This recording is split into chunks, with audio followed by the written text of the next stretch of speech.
Alright, so before I review any new movies that get released in 2026, first I have to give you guys my list for the top 10 most anticipated movies of the year. First of all, though, again, a couple real quick points to make before we get into the list. Number one, these are not the only movies I'm excited for. In fact, 2026, it's a pretty stacked year for movies. I counted out at least probably 25 movies that I'm, at minimum, interested in. These are just the 10 that I'm the most excited for and I'm also the most confident in. Like, I don't think these 10 movies will suck. Again, I could be totally wrong on that and they all could suck. Here's hoping they're not. And also, these are 10 movies that are slated to come out in 2026. These movies could get delayed. In fact, typically at least one does end up getting delayed, but again, for now, upon doing research before making this video, they're all slated to come out in 2026, so that's what I'm rolling with. Alright, so let's just get right into it, shall we?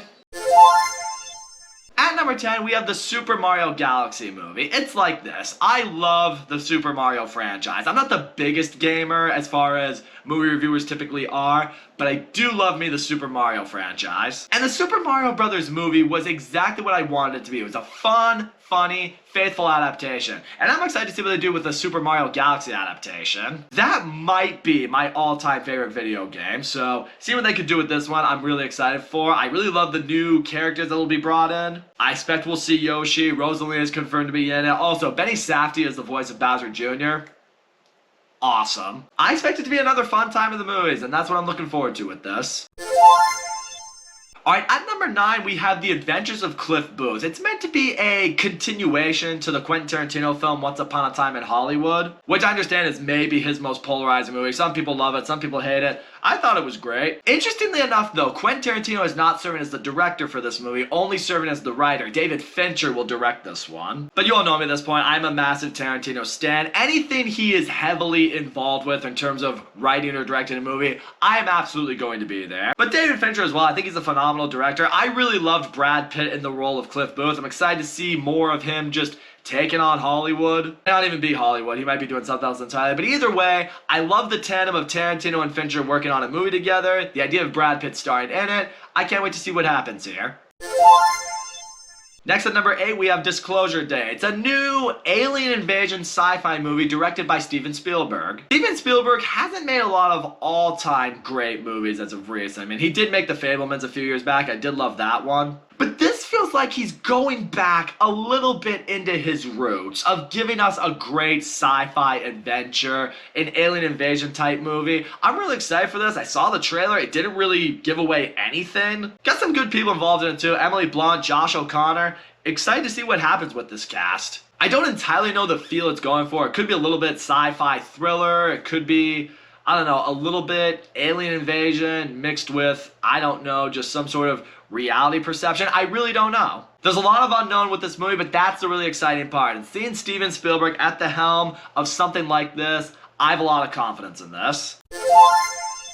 Alright, next up is a movie that, okay, I'm going to say right now, I'm not familiar with the book, but everyone out there who is has been telling me that this is a movie everyone should be psyched for. That's Project Hail Mary. Phil Lord and Christopher Miller are directing a movie based off of a book written by the same author who wrote The Martian. And The Martian ended up being a fantastic sci-fi movie, and everyone out there who has read the book Project Hail Mary say it's meant to be a great sci-fi movie. So yeah, I'm trusting this more on word of mouth, but I have loved what I have seen from the marketing of this movie. I mean, Ryan Gosling playing this teacher who's set out to find a new solar system because Earth is dying or something like that. Then he meets this rock alien, forms some kind of friendship with him. I don't know. That's really what it sounds like. It could be like a modern day version. You know what it looks like? Kind of like a mix between E.T. and Interstellar. That's the vibe I was getting. Either way, Lord and Miller, when they've worked together, they've given us some really great movies. Ryan Gosling has really become one of my favorite actors in the business as of recent. He's had a nice stretch for himself recently. Had my curiosity, and after seeing that trailer, it definitely has my attention. You all know I love Spider-Man, and there's no way I couldn't have Spider-Man Brand New Day on my anticipation list of the year. I've been waiting for this since the end of No Way Home. I loved the way that movie left off. Spider-Man, he has nothing. Nobody knows who he is anymore. It's just him against the world. And it feels like this movie's going for a little bit more of a grounded Spider-Man movie, more of a street-level Spider-Man flick, which I think is great. The MCU movies have been so big and multiversal. I think the idea for Spider-Man, let him go back to being completely on his own, let it be more street-level crime that he's taken on, I think that would work. Destin Daniel Cran, who served as the director for this one, he had a quote recently describing Spider-Man, saying like, he represents the best parts of humanity, he's a broken individual, something like that. I might be paraphrasing completely, but what he said, I heard that and I was like, this is a guy who understands Spider-Man. So you have a director who completely gets the character. It sounds like they're leaning more into practical effects as well, not so much CGI fest. I think that's awesome. Also, Jon Bernthal coming in as the Punisher. I don't know how he's going to work with Tom Holland's Spider-Man, but I can't wait to see that. The MCU Spider-Man movies have really worked for me. I really hope they go 4 for 4. Okay, number 5, we have another movie that, again, is slated to come out in 2026. Now, I don't know if that means it will get released in America in 2026, but if it does, there's no way Godzilla Minus Zero is going to be left off this list. Godzilla Minus One was the best Godzilla movie I have ever seen. The fact that it was able to not just be this great Godzilla monster movie of sorts, but it was a really powerful movie about, you know, humanity and how they pick up the pieces after a tragedy. It was easily one of the best movies of its year, and I cannot wait to see where else it goes from here. It left off with the implication that we could get a sequel, and here we are. The people who worked on the last Godzilla movie, they clearly understood what a Godzilla movie needs to be. The fact that they're all returning makes me a lot more confident here. I have absolutely no idea what the story is. I don't know if we're going to see other monsters. I don't know if it's going to delve more into the people that left off in the last movie. I imagine it will. But either way, if this movie does get released in 2026, there's no way I am missing the masters at work. Give us another great Godzilla flick. Alright, next at number 4 is a movie brought to us by a new director that I'm quickly getting a lot more excited for his work. Robert Eggers' new movie, Werewolf. Robert Eggers' last couple of movies, The Northman and Nosferatu, I absolutely loved, and now he's taking on a werewolf project. Can't wait to see that. The man just knows how to pick his projects, pick his stories, and you just see his name attached to something like The Werewolf, and you sit there and you think to yourself, how could that not work? I also like that he's constantly bringing back actors that he's worked with in the past. He knows who fits his characters. He knows what kind of people will get the best out of his movie. So yeah, Aaron Taylor Johnson, Lily Rose Depp, Willem Dafoe, they're all back. Can't wait to see what they do here. I feel like this will be like the Wolfman movie that Hollywood has been trying to make for a long time. They've never quite been able to get it right. They were finally like, all right, let's call up Robert Eggers. He just brought the vampire gothic horror genre back to life. He could probably crush this. And if I'm a betting man, I'll bet he'll do just that. Alright, so these top 3 movies this year, I'm gonna let you know right now, these are easily the 3 that I'm most excited for. I'm also mostly confident that they will be excellent. But it's like if I was choosing between my children, I can't really put one over the other in terms of which one I'm most excited for, so I just put them in order of release. So at number 3, we have The Odyssey. It's a new movie directed by Christopher Nolan.